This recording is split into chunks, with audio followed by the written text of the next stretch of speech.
Hola chicos y chicas, ¿qué tal? ¿Cómo están? Bienvenidos a este nuevo video de historia del historiador electrónico, donde les recuerdo que por favor denle like a la página de Facebook para que tengan más información, por ejemplo, cuando se van a hacer estos videos, cuando no se van a hacer estos videos, cuando haya se sube un nuevo video, cuando haya no se demora para subirse los videos, en fin. Estoy hablando muy rápido porque hay mucha materia que explicar, mucha materia, y el tiempo se hace corto. Bueno, entremos directo al grano.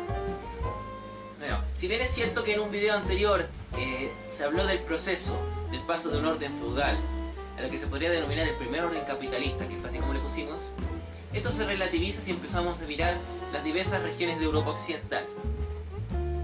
En el Sacro Imperio Romano Germánico, esto no se concreta del todo porque en lo que se considera Alemania se mantuvo dividida hasta el siglo XIX en varios condados, ducados y en tierras de marqueses, en varios feudos.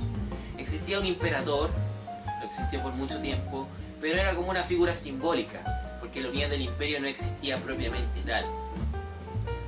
Lo mismo pasaba en Italia, que tampoco se dio mucho, porque las ciudades que habían eran independientes, una de otra. Por ejemplo, Venecia tenía una república propia. Y lo mismo pasaba con los centros comerciales de Florencia, Pisa y Toscana. De modo que una monarquía absoluta, sea en lo que se considera Alemania o Italia, era algo impensable. No obstante, tanto en España, Francia e Inglaterra, esto fue posible.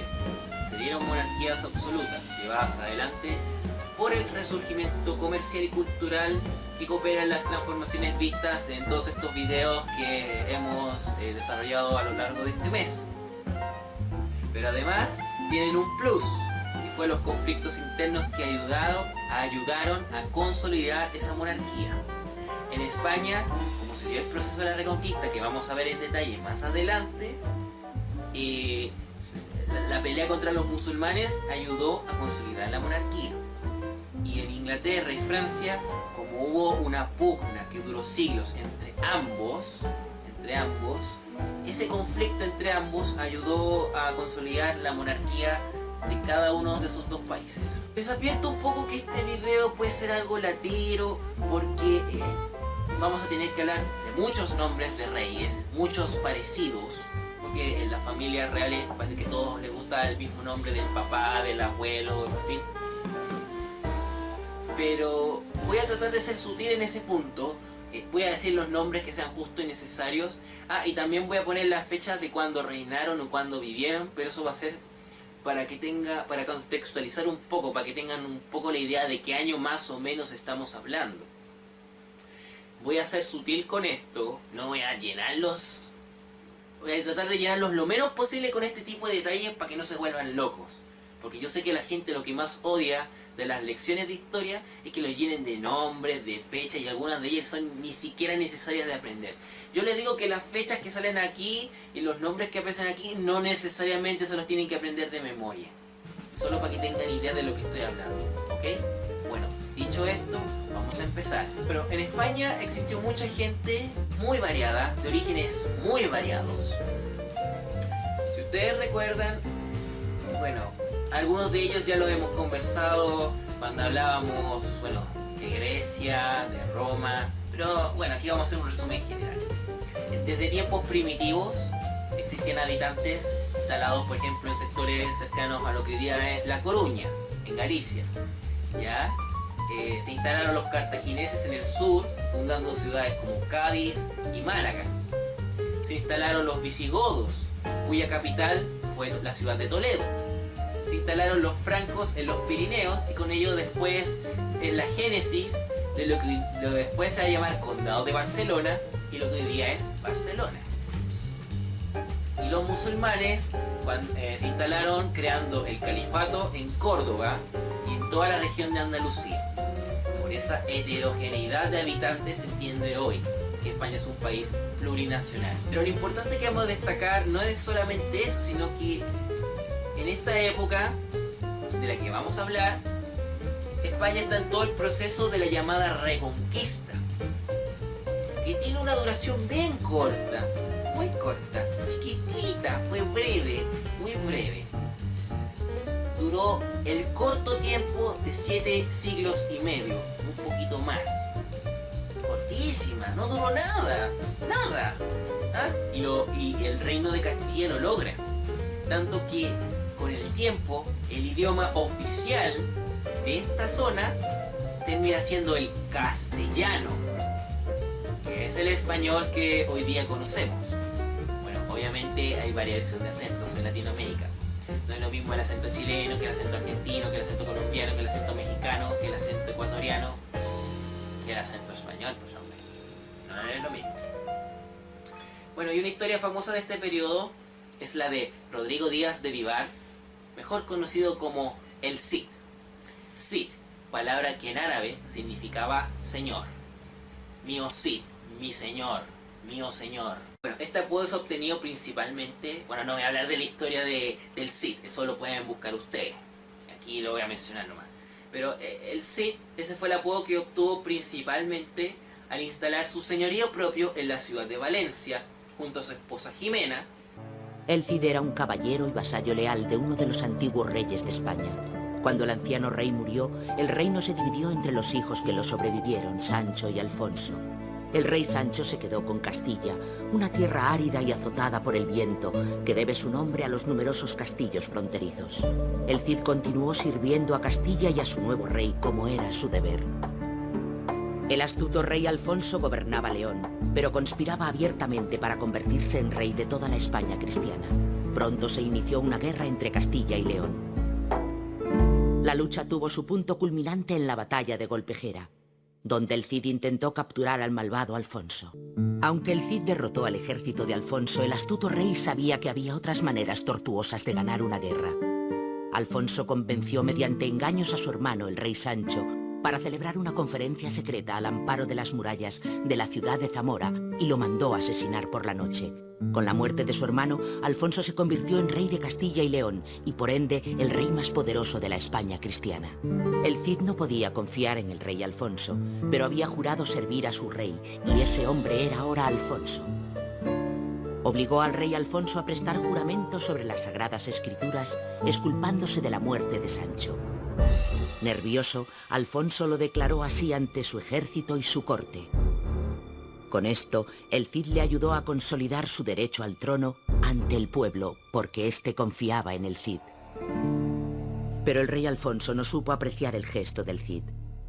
En vez de ello, comenzó a sentir rencor contra el hombre que era el mejor de sus caballeros, por haber dudado de él.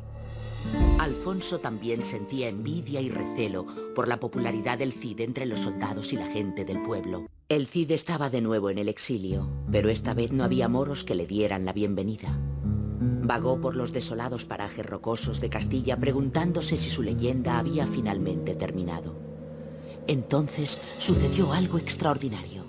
Muchos mercenarios y soldados que conocían la leyenda del Cid estaban deseosos de seguirle, incluso aunque no tuviese castillo. Conforme el Cid avanzaba hacia el sur, más hombres se fueron uniendo a su ejército, tanto cristianos como musulmanes. Con el tiempo, el Cid había creado un ejército lo bastante grande como para conseguir su propio feudo. Convertimos Valencia en nuestro propio reino, reuniendo 8.000 soldados cristianos y 20.000 moros. Era el logro más grande del Cid hasta ese momento. Estábamos fuera del alcance del rey Alfonso y el conde Berenguer estaba encerrado en las mazmorras de Valencia. Con el tiempo sería liberado a cambio de un rescate y una de nuestras hijas se casaría con su sobrino y heredero para evitar futuros conflictos. En Oriente, en Tierra Santa, solo hablan de una expansión musulmana, la de los turcos selyúcidas. Pero aquí en España nos referimos a otra, la de los moros. Habían gobernado el sur de España durante tanto tiempo que a menudo cristianos y musulmanes vivían como vecinos sin animosidad. Estábamos atrapados y solos en nuestro reino de Valencia. El Cid mandó inmediatamente mensajeros a los posibles aliados, pero encontró muy pocos. El reino cristiano de Aragón estaba demasiado lejos y el rey Alfonso de Castilla no parecía tener prisa en acudir en defensa del Cid. Ni siquiera podía contar con Mutamid el Moro, su antiguo aliado. Yusuf lo había exiliado al desierto del Sáhara, donde pasó el resto de sus tristes días escribiendo poemas. Durante 10 días y 10 noches los bereberes cabalgaron alrededor de la ciudad, gritando y golpeando los escudos de piel de hipopótamo con sus armas. El Cid arengó a sus tropas, rezó y planeó un contraataque. Entonces ocurrió lo impensable. Durante un genial ataque sorpresa para arrebatarles oro y caballos a los bereberes, Rodrigo Díaz, mío Cid, fue abatido por una flecha perdida. El ataque sorpresa se convirtió en una fuga desordenada y los hombres del Cid regresaron a duras penas al castillo con su cuerpo herido. Rodrigo y yo sabíamos que no sobreviviría a la noche, pero también sabíamos que sin su Cid para dirigirlos, los soldados de Valencia no se sentirían lo bastante fuertes para enfrentarse a los bereberes. Por ello, aunque acababa de morir, até a mi marido sobre Babieca y le puse la espada tizona en la mano. Babieca era bien visible, en lo alto la ciudad de Valencia. Mi única esperanza era que los hombres no se dieran cuenta del engaño, que no se enteraran de que el Cid estaba ya muerto. Fue el crepúsculo de la España mora. El ejército berebere fue derrotado y Valencia resistió el cerco. El rey Alfonso no nos permitió enterrar al Cid hasta que pudiera asistir personalmente al funeral. Cuando llegó no quiso que lo enterráramos. En su lugar, el cuerpo del Cid fue embalsamado y colocado cerca del altar de la iglesia, sentado en un taburete de marfil que había arrebatado a los moros, cubierto de lujosa seda y sujetando en la mano izquierda su espada tizona. ¿Y quién quedó gobernando Valencia? ¿El rey Alfonso o el conde Berenguer de Barcelona? No, Valencia es mía.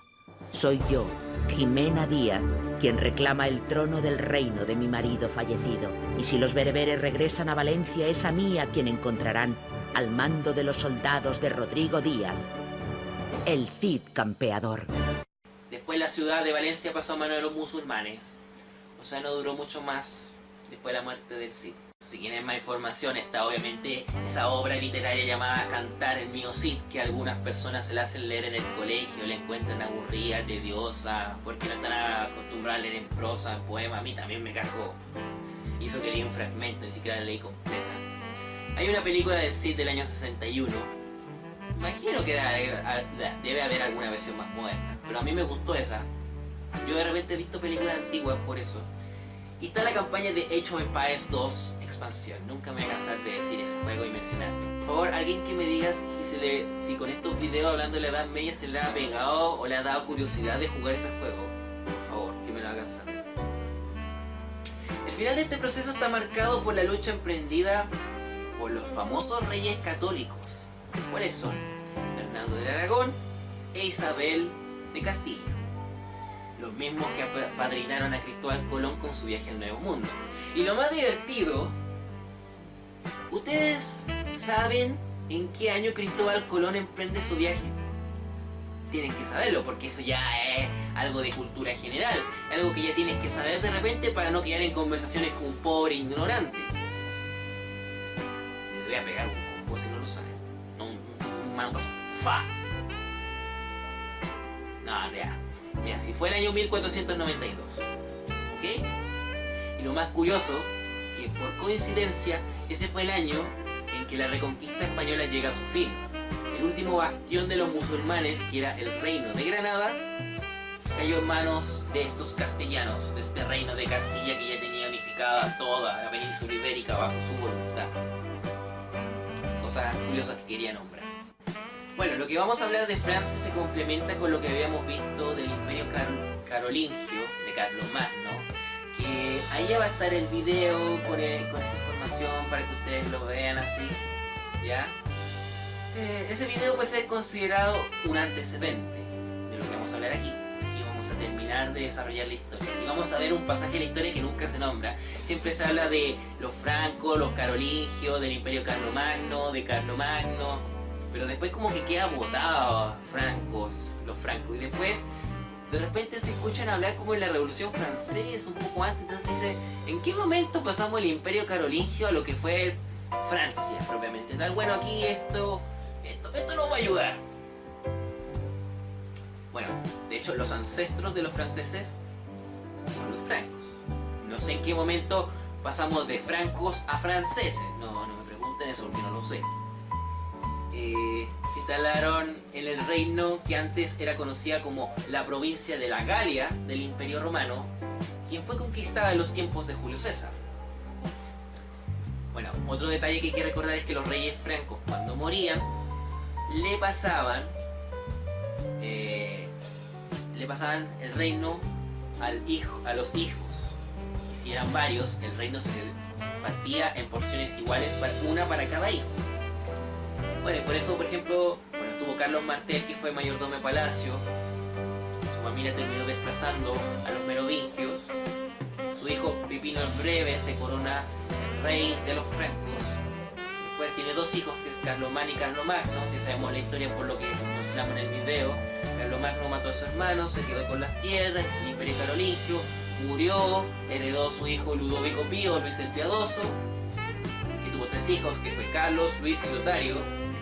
La parte más oriental del imperio fue la parte más oriental era Alemania. Con el tiempo ahí se terminó dando la génesis de lo que después sería el Sacro Imperio Romano Germánico.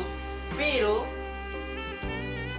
después vino el Tratado de Verdún en el año 843, que acabó con la unidad del Imperio Carolingio.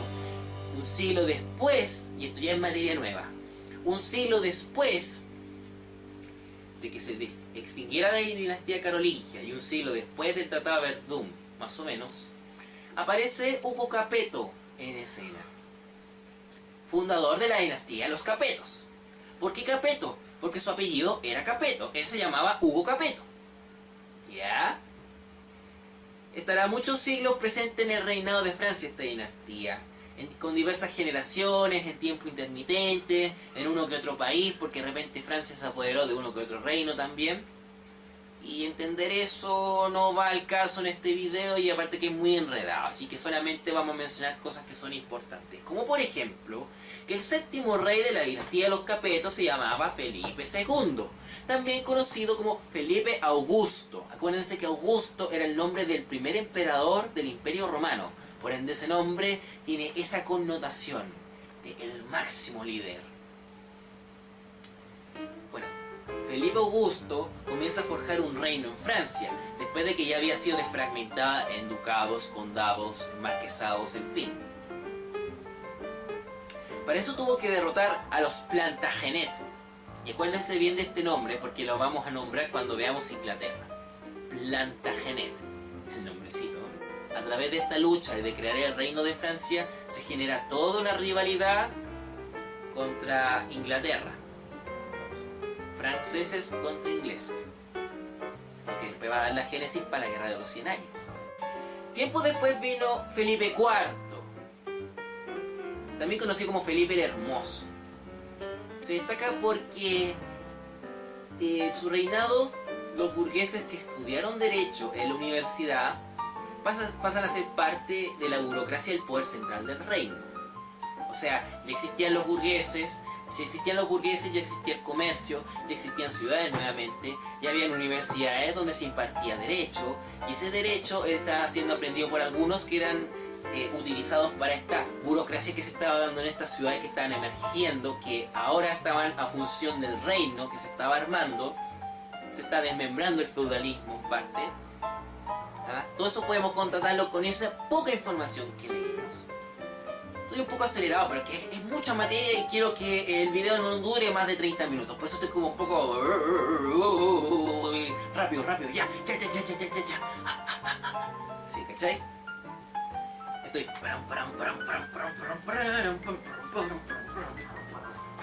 Ya. Estoy acelerado. Ya, bueno.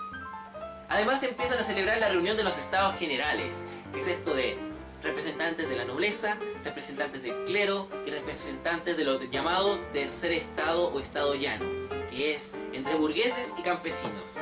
Y este rito se va a mantener hasta la Revolución Francesa de 1789. Inglaterra, primero que todo, está habitada por bretones y por celtas,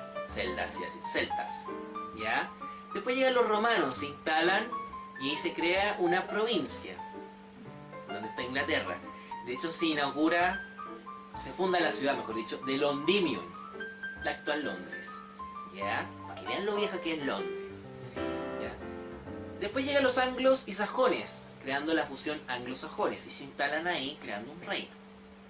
Después de eso llega Guillermo, duque de Normandía, Normandía está al norte de Francia, la cual destrona al rey de Inglaterra, que era Harold el Sajón.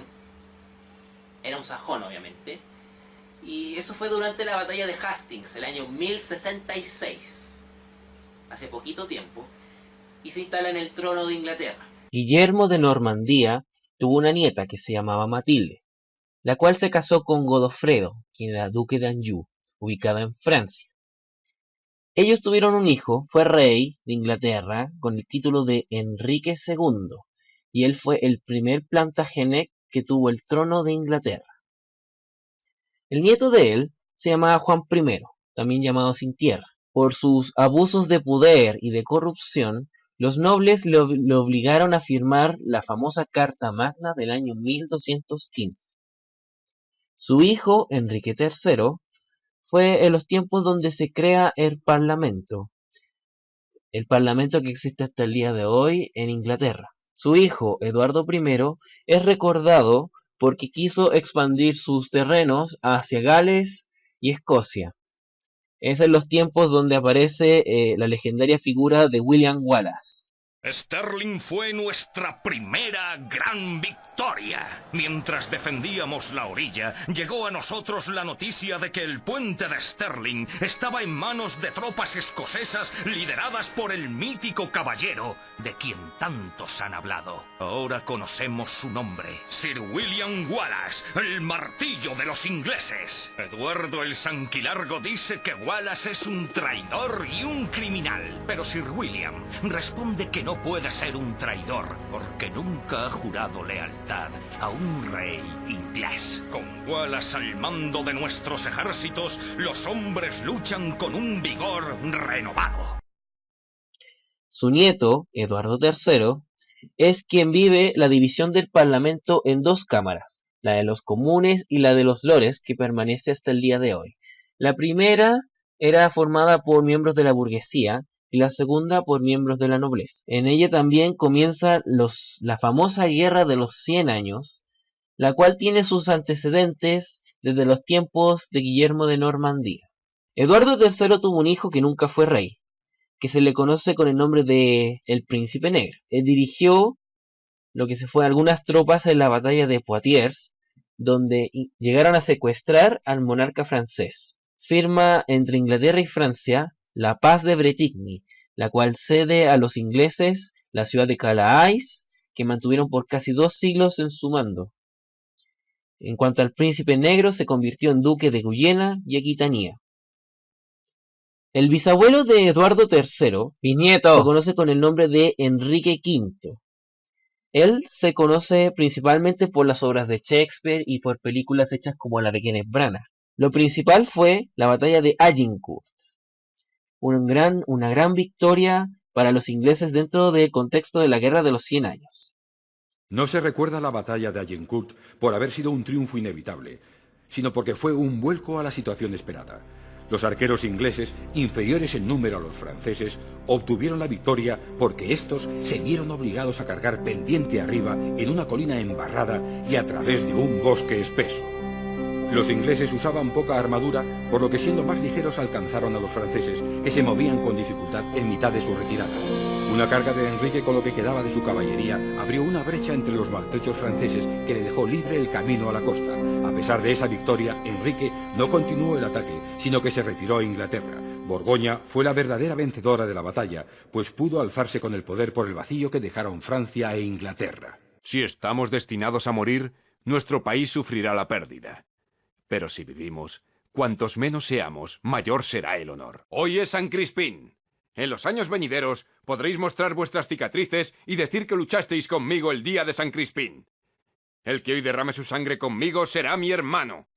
Su hijo, Enrique VI, es el monarca de Inglaterra cuando aparece Juana de Arco en escena. La única persona en toda la historia que ha dirigido el ejército de una nación a la edad de 17 años. Y los tiempos de Juana de Arco son en los cuales los franceses recuperan todos los terrenos que en algún momento habían pertenecido a los ingleses durante estos últimos siglos, durante estos últimos monarcas, con excepción de la ciudad de Calais, que la recuperan en el siglo XVI. esto de resaltar la guerra de los 100 años es importante como un pasaje para entender, primero que todo, que a estos países como Inglaterra, Francia, que estaban surgiendo como estados independientes, con monarquías absolutas bien fuertes,